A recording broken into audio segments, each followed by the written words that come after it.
Welcome to Pinpoint. Prime Minister of Pakistan, Shehbaz Sharif, has officially confirmed the establishment of the Pakistan Army's Rocket Force Command. This is a turning point for Pakistan's defense. And today, we'll explain what this means, how it compares with other countries, and why it could include hypersonic weapons in the near future. Now, nobody can deny that in modern warfare, air power dominates the battlefield. Fighter jets, drones, and bombers set the tone. But at the same time, ground-based rocket forces have proven themselves as a critical pillar of modern combat. Take the recent Iran-Israel conflict as an example. Despite Israel having one of the most advanced air defense networks in the world, supported by the US, UK, and France, Iran's dedicated rocket force successfully struck multiple targets inside Israel. Their air force may have been weak, but their rocket force compensated for it, proving that in contested airspace, rocket forces can be game changers. And now, Pakistan has become the fourth country in the world to establish a separate rocket force branch. Officially named the Army Rocket Force Command, it will operate under the Pakistan Army, but with the same level of independence as the Strategic Planning Division, which controls our nuclear weapons. This means all of Pakistan's conventional missile systems will now come under one umbrella, organized, expanded, and deployed in a way that maximizes their battlefield impact. So, where did this idea come from? The answer is China. The Chinese PLA was the first to create a dedicated rocket force, and Pakistan's concept is heavily based on their model. The PLA rocket force operates with four major components, and Pakistan is expected to follow the same path. Long-range MLRS, multiple launch rocket systems.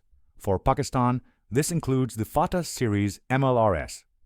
Land attack cruise missiles, like China's CJ-10. Pakistan's Fateh 4 is the first clear example of this.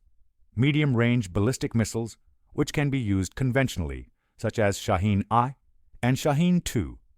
Hypersonic missiles, like China's DF-17 series. And yes, Pakistan is expected to eventually induct hypersonic systems too. This is where things get very interesting.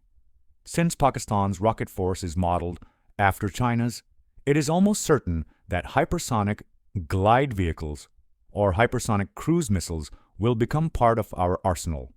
The only question is, will Pakistan develop its own indigenous hypersonic system, or will it work with China under a transfer of technology deal? Either way, the outcome is clear. Pakistan's rocket force is not just about subsonic missiles. Hypersonic weapons are very much on the horizon. Another key point, the rocket force concept depends on mass production. Systems like cruise missiles and medium-range ballistic missiles are not just to be produced in dozens, but in hundreds. The idea is simple: overwhelm the enemy's defenses with sheer numbers. And Pakistan has already shown in the May standoff how effective even MLRS can be when used strategically. Imagine next time when Pakistan brings its entire rocket force into play. The scale of damage would be impossible for the enemy to counter. So let's put it all together. Pakistan already has an unmatched air force advantage in the region. Now, with the creation of a dedicated rocket force, Pakistan will combine air dominance with ground-based strike power. This dual edge, fighter jets from above and rocket barrages from the ground, will give Pakistan a battlefield superiority that very few countries in the world can claim. This development marks a new chapter in Pakistan's defense. The Rocket Force Command will not only strengthen deterrence, but also give Pakistan new strike options against adversaries. If you found this video informative, don't forget to like, share, and subscribe to Pinpoint.